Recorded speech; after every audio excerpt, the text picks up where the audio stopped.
I don't like the idea, period, of the government giving.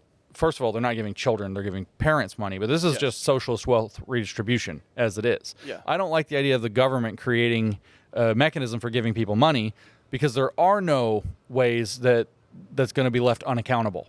Or else you're going to literally have somebody buying Twinkies and meth with the money that they're getting that's supposed to be for education. So there's got to be some accountability. Yeah. For sure. And once you have accountability, you have these measurements, and now you're right back into the circle. So I am one of the very few people in the so-called conservative space that talks about education that is not pro-school choice. I'm anti-school choice. Anti-school choice. Anti-school choice. It's a neoliberal policy. It's how do you get the government to give large corporations lots of money. Really? It's taxpayer money going to the corporations that are going to satisfy the need. It is the military-industrial complex for education at a tune of $1 to $2 trillion a year of taxpayer money, which will largely go to a small number of corporations that end up cornering 75 to 80% of the education market. Do you disagree with the part where the state assigns a certain amount of money? Like part of school choice that goes into that, not only can you decide where your kids go, whether you're homeschooled, private school, or any public school in the area, but you can certain money is allocated. That's called open enrollment. I'm actually I like the idea that you can send your kid basically anywhere. I thought that's what school choice was. Is that? But I think just to back into the weeds of this, like if you decide to send your kid to some school that's pretty far away, that school's not obligated to send a school bus to your house or whatever, right? So like if you decide, it's like you could be zoned for this is where the school buses will come. Pick a school, and then outside of that, if you want to take your kid somewhere else, you've got to take your kid somewhere else. Yeah. Or to, a designated bus station area where they pick them up or whatever, something. But that's weedy. We don't have to get into these weeds. But the open enrollment idea, actually, I'm okay with. I think that you should not be trapped in a failing school or a failing school district.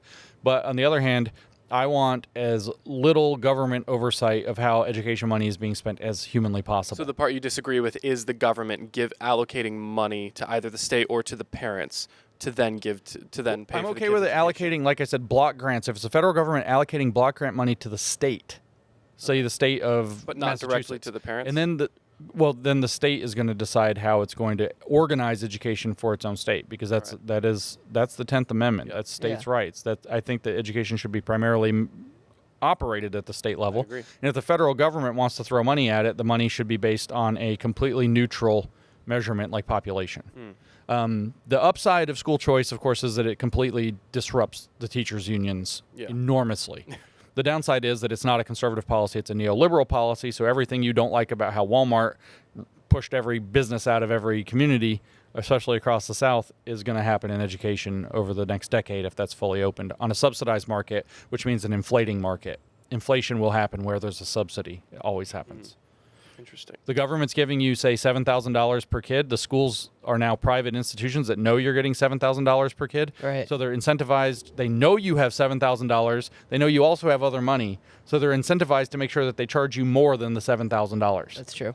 Yeah. True. So that's an inflation in that market. Subsidies always do this. So I don't want the government subsidizing. That said, I didn't realize that was a part of school choice. choice. It's not a conservative policy. Yeah, no, it doesn't That's pretty sound good. conservative. It is a neoliberal policy. It's how do you funnel taxpayer money to eventually, not immediately, but eventually large corporations that take over the majority of the market share. Would you be okay with if it was like an incrementalist sort of mindset? We were like, all right, we'll do this now and then we'll work, step by step. The hard part is once you get money like that, like it's going to have hard to give it up. Yeah, it's very hard. Yeah. It's very hard to take somebody's subsidy away. Yeah. And it's very, very hard to walk back programs like that. And again, that's in a sense growing the size of government. Virtually impossible it's virtually impossible not to have accountability.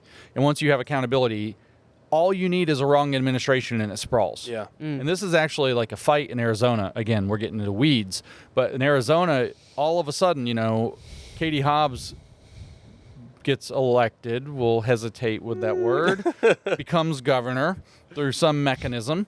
And so now you have a Democrat in office, and they just passed school choice right before Ducey left office. Was it Ducey? Is that I have the right name? I think so, yeah. Yeah. Right before he left office, they put in school choice. It's the best model in the country, and it legitimately is the best model in the country as far as I'm aware. And all these people started to get scared after Hobbs becomes a governor. They said, well, what is going to happen?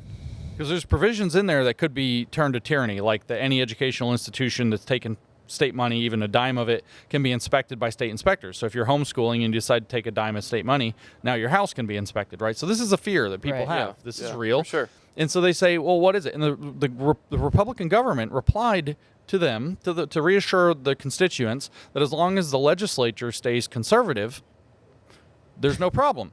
But they're 3 seats away from that not being the case. Yeah. So That's not smart. you Yeah. all, No, it's I not mean, smart at all. the kind of American principle has always been that when you empower the government, you have to imagine your enemies using the power that you gave the government, Yep. Exactly. not you Yes. or your friends. It's not best case scenario. That's Yeah. right. It's that set your up mortal guardrails. enemy will get this power too, Yeah. eventually.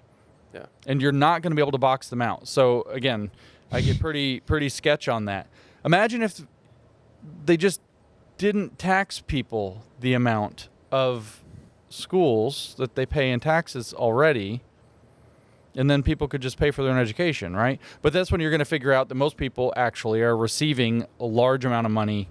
They're actually paying in way less than Then they get. Yeah. back, and which means it's a wealth redistribution program by the government. So the reply to that is, well, what about the poor kids who can't afford it? And you're like, oh, it's a socialist program. Yeah, we have a word for that. Yeah, and it's fine. If you want to talk about a social insurance program for poor people in schooling, that's fine. That's fine. We have lots of social insurance programs. That's a Yeah. discussion Keep it to as have. local as but let's possible. talk about what it really is. Yeah.